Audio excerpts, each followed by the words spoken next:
quite a lot of cultures. I've never seen a country with a lot. People always say China has many cultures, but I'm telling you, India does. See someone wearing a skimpy outfit, and then I'm like, okay, wow, so they actually do this. You cannot say what is India without explaining the culture is vibrant. That's why they always say India is colorful. They should not have any expectations. What you see is what you get, and what you hear is definitely what you're going to tell. But however, if I see someone doing that, I'm like, that's very nice. I wish I can be on that level as well. So can you introduce yourself and let everyone know who you are? Okay, so my name is Mercy Mdede, and I'm doing BA Psychology, and it's my final year. Okay, that's great. So you're studying Chandigarh University here, right? Yes, I am. How is your experience in general? My experience in general, I can say it's exhilarating. It's interesting actually, because when I came here, I didn't actually know much about like university life of being an international student, because I'm used to university life back home. But here I've actually learned a lot about like the atmosphere, the cultures diversity, and Chandigarh University as a whole, I can say it's a good university for someone who wants to learn more about culture diversity and also want to engage themselves like in different aspects of activities that can help you in life. Okay. Yeah. That's great. You talked about like being an international student, right? So that change, that shift from back home to here in India, what would you say are certain things that you've noticed that are different from back home? Okay, so there's quite a lot of things that I've actually noticed. The academic systems are quite different from here and back home. The academic system here, I can say it's easy, but it's not challenging. Back home, it's so challenging, very challenging. Yes, of course, there's the attendance system. Back home, there's not much universities that are practicing the attendance system. But however, they are strict in some parts of academia and everything. But what I can say is the main difference is the academic system. Like here, it's not challenging. I don't really get challenged as like a student compared to how I can get challenged back home. Here, I know that it's a pattern: attendance, assignments, exams. That's it. But back home, there are quite a lot of things that you have to do, like project making, dissertations. Though we have dissertations here, but I don't think there are people who still do dissertations. I think they're mostly focused on projects, and also the grading system is a bit different from back home. And here it's the grading system is quite a bit difficult because they focus more on the quantity rather than quality of your work. Back home, quality matters, because I can be asked a question for 2 marks and then I can write a sentence as long as it makes sense and they know what I'm talking about. But here, you need to make sure what you're saying makes sense, and also the length of what you're saying has to be longer than just writing a 1 sentence for a 2 marks question. So academia basically. All right. So what about in terms of interactions with different nationalities that are here in Chandigarh University, right? How is it, Okay, so for interactions, I believe we have quite a number of different races. Races, and also like I can say nationalities, ethnicities. And so when it comes to interactions, there might be a way we interpret things.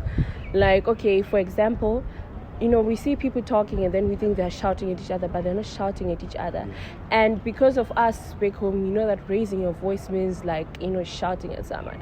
So I believe interaction wise, the interactions are okay, they are good, but however, we misunderstand the notation that we use when we are speaking. Personally, on my end, people in my classroom, I'm really able to relate to them because we've had communication skills, personal skills. So I've understood how you can interact with them compared to someone who doesn't know how to interact with them. We have Bhutanese, we have Nepalese, we have Indians, we have us, the African community, and I can see the interaction is very diversified because now I can understand a few words, and they're also eager to learn some of words that are from Africa, and I'm also eager to learn besides Nepalese and what Bhutanese say. So I can say interactions are very good. Okay. Yeah. That's great.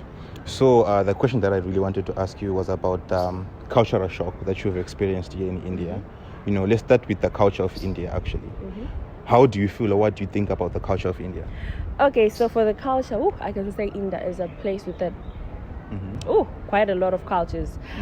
I've never seen a country with a lot. People always say China has many cultures, but I'm telling you, India does. We have a lot of cultures and a lot of beliefs.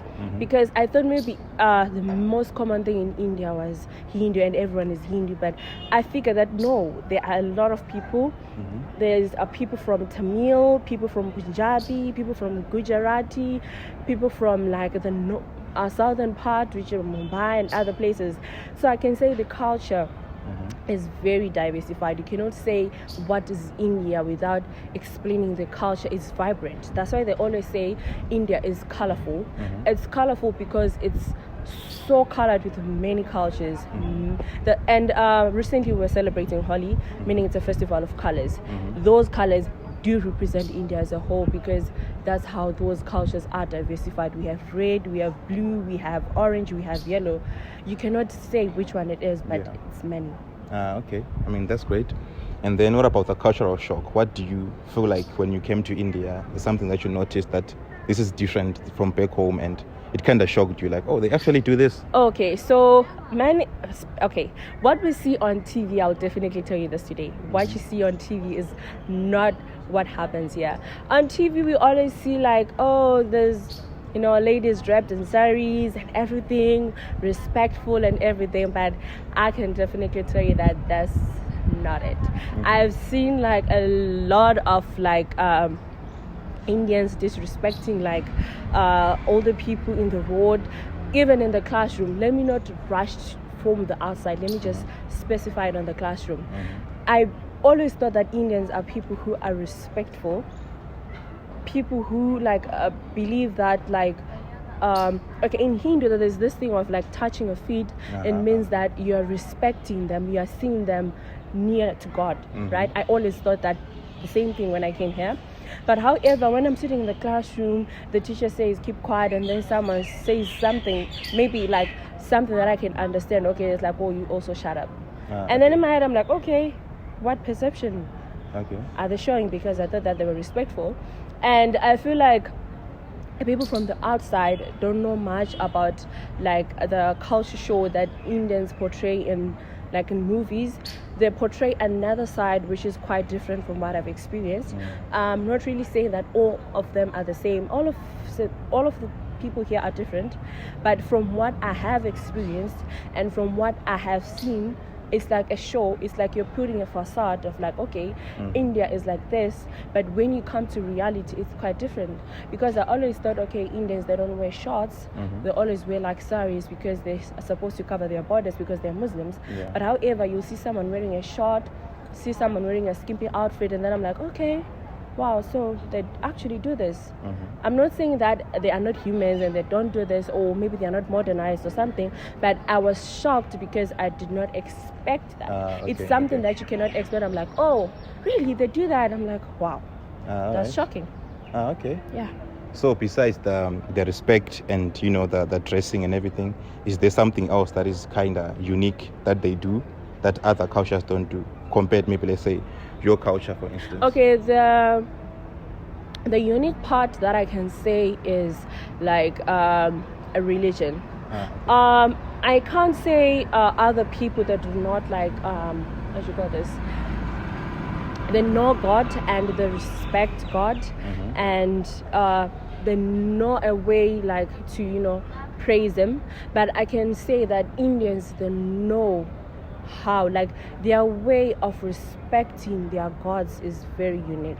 We'll have a holiday whereby we just see them respecting their god. There was an event, actually, See You First, and then before they even like started the event, they were like, we need to first put, I think it was Lord Ganesh, I don't remember, I don't want to say the wrong name, and they praised him. You see, but like, just guide us all in this event. Us, yes, as Christians, we do that. We're like, oh, God, guide us through this event. But however, how they do it is they make sure that he takes charge of the whole event. It's unique because you never see people appreciating God the way they do, or the way they appreciate their gods, and they believe that their gods, they reside in them, they live in them. And for someone who's religious, I am religious, right? But however, if I see someone doing that, I'm like, that's very nice. I wish I can be on that level as well, of like, whenever I start something, I put God in it, and I make sure God adorns me in everything that I do. And for them, they always make sure that religion is first, besides anything. Religion, culture, religion is always the first. It's unique because other people that do not like, are not really mostly adaptable to that kind of, like, you know, Thanksgiving when it comes to, like, you know, God. Back home we only have Easter. That's the only holiday that I'm like, oh, okay, Africans, Christians, or not even Christians only, but other people who do believe in Easter as well. Would you recommend someone to come to India? Yeah, I'll definitely recommend someone to come to India, and I'll definitely say is when they come, they should not have any expectations. What you see is what you get, and what you hear is definitely what you're going to tell. Because if I say, oh, India is bad, I'll be lying. India is not bad. It has not been bad for me. I get to enjoy. I get to learn a lot of experiences. I get to get a lot of opportunities that I can never get back home. Not saying that back home there are no opportunities, but here the opportunities are a bit vast. And yeah, definitely recommend someone to come here if they're open to like more challenges, and basically making them their weaknesses and strength at the end of the day. Oh, okay. Yeah. I mean, that's great. So yeah, that's all I had to ask you today. Thank you so much for joining. You're welcome. All right.